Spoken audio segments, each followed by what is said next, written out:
Hey, badass black girls, and they making big moves. Hey, badass black girls, nothing that you can't do. They are the future, I'm trying to tell ya. They want the best, no time to settle. They got the strength to handle the pressure. These are the queens, nobody better.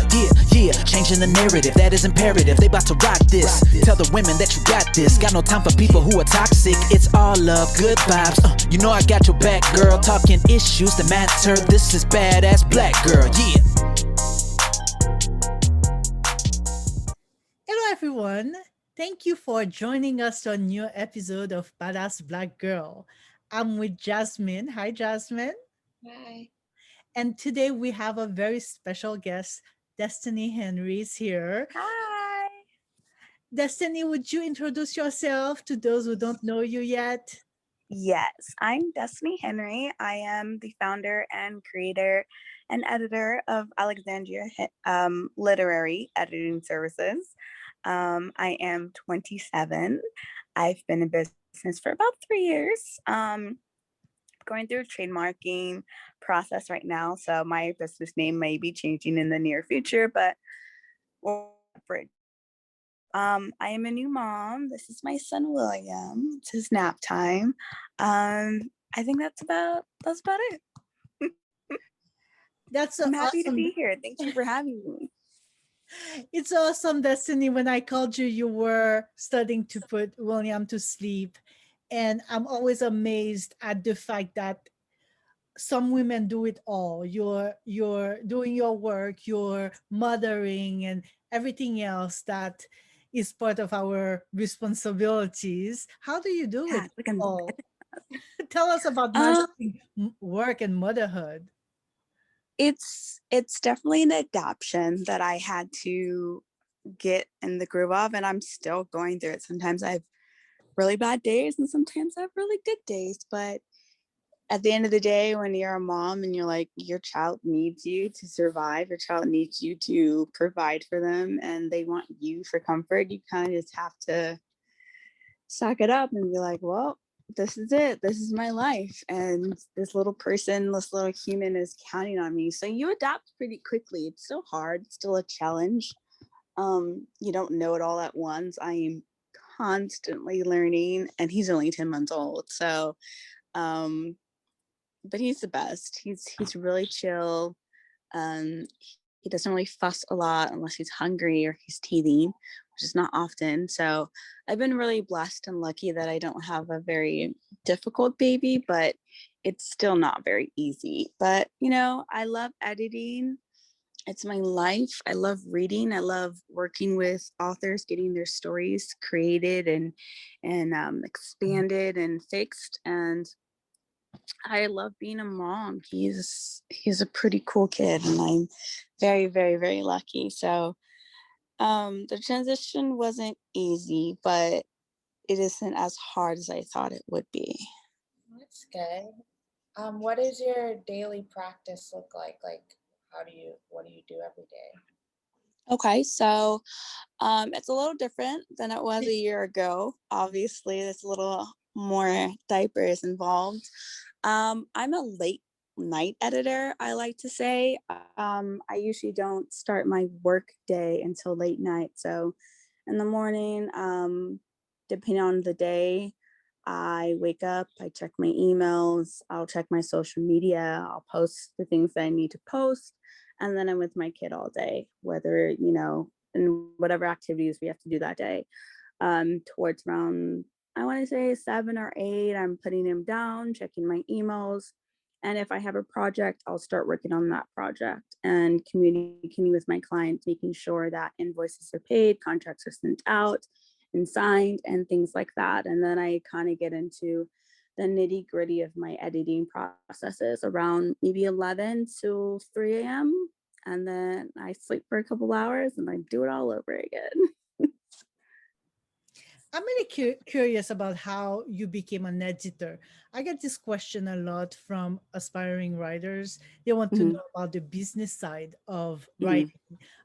Most of them at first just think about the stories and the poems that they're going to write, and then they start getting more interested as they participate in more workshops or get to interact with other writers. They ask me, how do I become an editor? So what is your answer to this question? How did you become an editor? That's really funny because I'm not a writer. I'm not a writer. I'm an English major and I can write an essay if it's necessary and it's due. But I don't like writing myself because my mind doesn't work that way. It works too fast. It's just constantly moving. And I've always loved reading. I'm always reading. I mean, I was that kid that had 4 or 5 different books in their backpack, but no snacks because there's no space for them. So I've always read, and I always had this pet peeve where if I found a mistake in a book, I would get upset about it because I'd be like, well, didn't this go through a team of people to get to just, no, this should be a perfect piece of art when it gets to me. Like it should be flawless and seamless, and I should understand every single word on this page. But sometimes I would come against, a misquoted sentence, or something would change that wasn't previously before, or something like a really tiny detail, I guess normal people would, like brush off and be like, oh, well, that's just how it is. But me, I obsess over it. I'd be like, no, did this go through editors? Like, what is this? So I was sitting down, I was reading one day, and I finally came across like my final mistake, and I was just like, I read all day anyway, I might as well get paid for it, but I don't want to write, but I don't want to publish. So then I started researching, the different inner workings of getting a book made. So you write it, you get it edited, you get it published. And I wanted to kind of be involved in the writing process without writing the book. And that's where I stumbled upon editing. And that was about 3 years ago. And I hit the ground running and have been editing ever since. So it's definitely it's a great journey. I love it. I wouldn't want to do anything else. I know I talked about maybe getting into publishing, but I think I found my niche. I found my sweet spot. I really don't want to move. I might open up a bookstore someday, but editing is, it's my heart. It's what I love to do. Yeah, that's cool. And we're all editors. That's fun. We never did that before. But, you were talking about your company. Did you want to explain that a bit? I have started off as Alexandria Inc. That wasn't available, so I switched it to Alexandria Literary. I've been under that name for the past 3 years. However, I'm starting the whole trademarking and LLC process. Just like slow basing because it's just me in my business.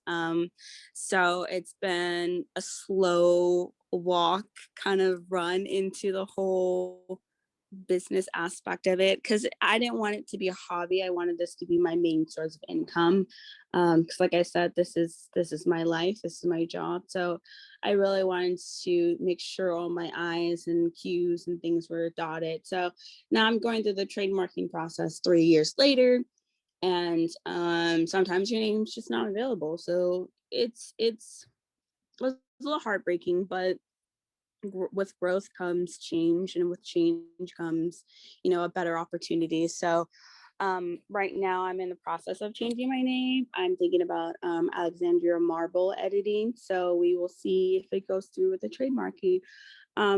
I stumbled upon the definition of an expansion editor, meaning I don't really change your work, but I more so expand it. So when you give it to me, majority of my clients, they're done writing, but they don't know how the story flows, how it can be better in that sense. And that's where I come in to guide them, being like, oh, this is really good, the story's flowing. If you need to add anything, this is what you should add. And every time I sit down with a client, I always briefly explain that I am a suggestion-based editor. At the end of the day, this is your book. This is your story that you want to get made. I am just here to make sure that the message that you want is getting across and you're reaching your ideal reader. Because if you're writing these books and you're just putting them out to put them out, it's not reaching who you need it to reach. You want to make sure that when people pick up your book, they're getting everything that you want them to get out of your book. And that's kind of where I help my clients guide their book into that direction. what are some of the books that you prefer working on? Is there a specific type of book? And what are some books that you would never work on, that you would say, no, thank you? Maybe I'll refer you to another editor. Yeah. Okay. So I'm really, really bad at saying no. So, I mean, I'm really, really bad. So when I started editing, just like, just give me anything because you need that experience. You just kind of take whatever people want to give you. In my heart of hearts, I knew I wanted to edit romance, paranormal romance, and that whole genre, because it's not just romance. There's like different tiers underneath romance. Just anything that has to do with shipping people, I'm here for it. Sci-fi, fantasy, that's really my wheelhouse. That's what I love to read. That's what I really get invested in. Storylines, these characters, coming in and being able to go from point A to point B and seeing that growth. I've done a lot of self-help books. I've done a lot of documentary books, a lot of, I want to say biographical, but more like this is a personal, my story, but told in a different light type of thing. And I kind of want to veer away from that now that I kind of have my foot in the door, so to speak. So I would prefer to write and no, sorry, not write, edit romance and sci-fi and fantasy in that genre. A book that I would probably say no to would probably be horror. I love scary movies. I don't want to read them though. I probably have some Stephen King on my bookshelf somewhere, for clout. Probably you buy it because everyone else is buying it type of thing, and I probably won't get rid of it. But I don't want to edit horror. I like my sleep. I don't want to be thinking about the monsters in your book and be like, oh well, no, I don't. No, thank you. My mind is very vivid when I sleep, so I don't need those images in my head and looking over my shoulder. So I think a book genre that I would definitely say no to would probably be horror. If the thriller's, okay, I'd probably do thriller within reason. Like we'll have to talk about it like guidelines, but I don't think I would do a horror book. I don't think, no. I'm wondering where you find your clients, how they find you, all that. I have a website right now, but majority of my clientele does reach out to me via Instagram.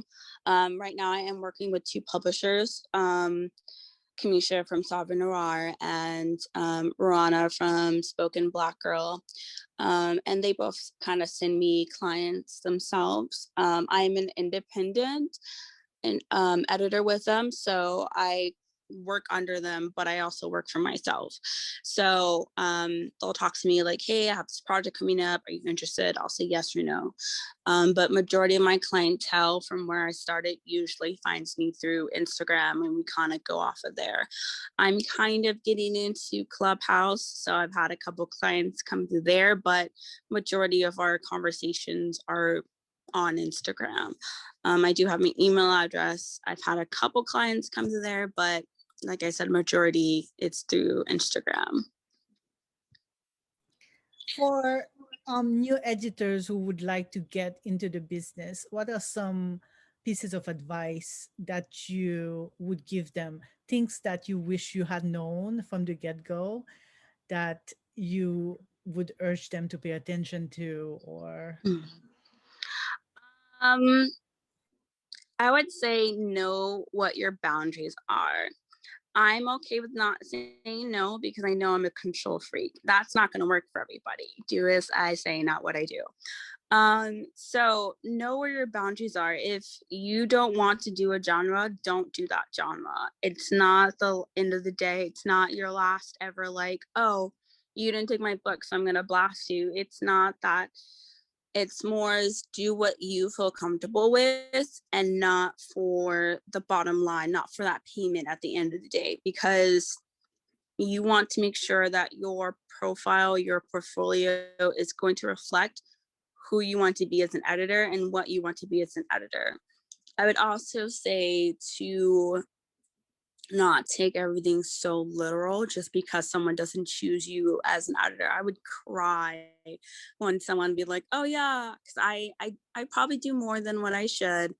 And we'll probably get into it, my whole editing process. I do free sample edits, and I put in my work, guys. This is the full extent of what I can do, and people still wouldn't book, and I'd be like, you're ghosting me, like, so I would say don't take things too personally, and don't have one mindset. When I started looking into editing, I was like, oh, I want to work with, Penguin Publishing House, and I want to work with Random Publishing House and things like that. And that's not always the case because one, those jobs aren't there. And two, you don't want to just sit on your hands and just wait for one of those positions to open up. You have to be able to be flexible in your ability, and eventually your clientele is going to speak for you. Your testimonials are going to speak for you. And that's another thing. Don't be afraid to ask for what you need as an editor. I used to be terrified of asking for testimonials. I'm like, okay, thanks for booking me, bye. And I needed that testimonial because they would praise me and they would say, oh my God, you're amazing. You're a good editor. And I'm like, oh, thanks so much.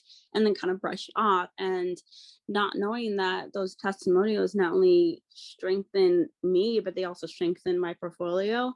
So don't be afraid to add everything that you need within that contract, and make sure that you have open communication with your client at all times.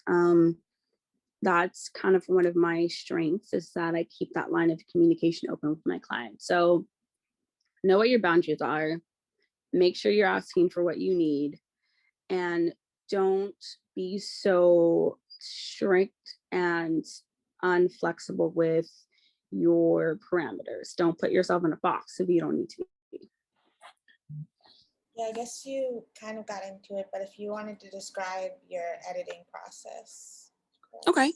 Yeah, I didn't get all the way into it. So people would contact me on Instagram. They would send me their email and I would send them a questionnaire.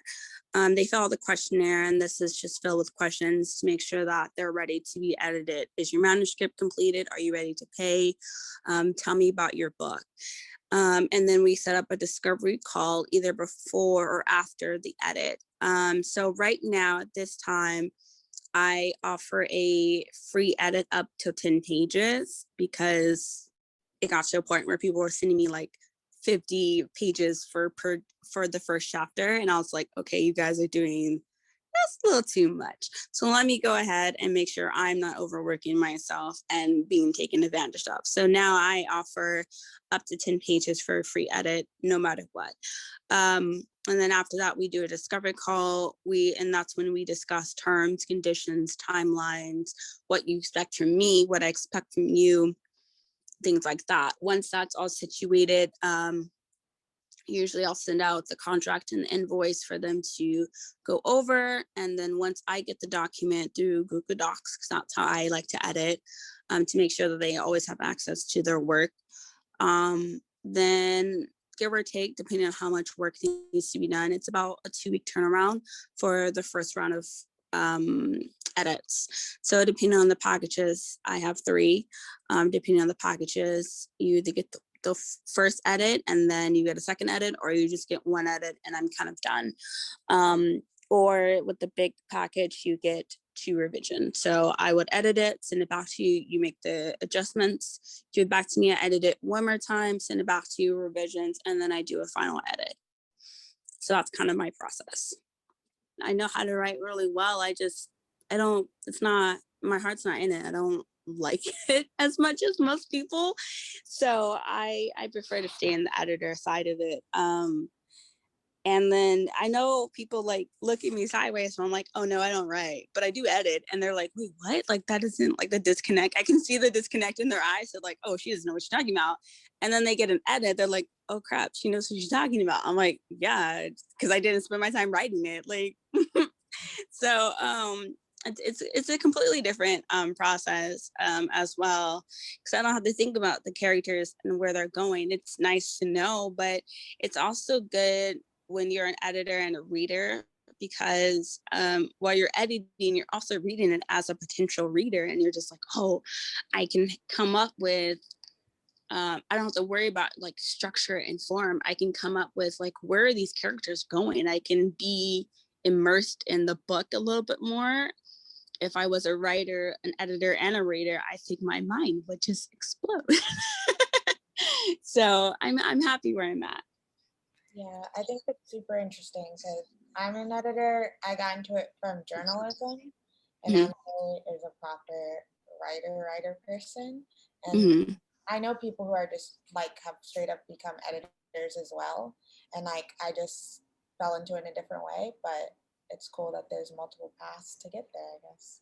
Absolutely, absolutely. So don't let anyone pigeonhole you, because I was just like, I read all day anyway. I'm going to get paid for it. But I didn't want to do book reviews. I didn't want to do like a booktuber thing, because I was like, that means I have to take time to read, and I'm a mood reader. I don't like to just sit down and read because I have to. I kind of like to sit down and be like, ooh, okay, I'm in the mood for reading. I'm going to pick up this book. Oh, I don't want to read that one right now. I'm going to put it down and pick it up later.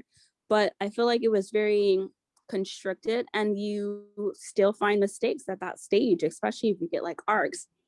And I would love arcs. I wouldn't mind arcs, but taking the time and be like, oh my God, there's so many problems in this book. What are you doing? Because usually when you get the arc, they're ready for production. If they're past the stage of editing, and it's just like, oh, this needs so many edits though. So in the back of my head, I'm just like, ah. So I found my sweet spot, and like I went to school to be an English major. I didn't know what I was going to do with it, but I knew I wanted to do it for a very long while, and I'm happy I found my path and that I'm sticking with it. So yay. Thank you. Of course, thank you. How can people find you, Destiny? They can find me on Instagram, Twitter, Facebook under Alexandria Literary at the time. I'm also available at my email address, Destiny at Alexandria Literary Destiny at alexandrialiterary.com. So that's Destiny, DESTINY. I also have a website, alexandrialiterary.com. And yeah, I think you can also find me on Clubhouse Tuesdays, 11 a.m. Pacific Standard Time. I'll hop on, answer any editing questions or writer questions or story questions, just kind of like an open forum for people to ask anything, because I get a lot of people like, oh, what do you charge for answering questions? I'm like, you could just ask me the question that you want. Like, I'm not going to charge you for that. That's crazy to me. But time is money and money is time. But if it's your passion, if it's what you want to do, you kind of just want people to have the information for them to be the best writers and authors that they want to be. So I don't feel comfortable charging people for questions. So yeah. Thank you so much, Destiny, for coming and chatting with us. We I'm hope so that you'll excited. come back to Badass Black Girl, Yes. so we can talk a little bit more about your journey as an editor. Of course, anytime. Thank you so much for having me, guys. I hope I answered all your questions. He's a good baby. He's been asleep this entire time. Night, William. Night.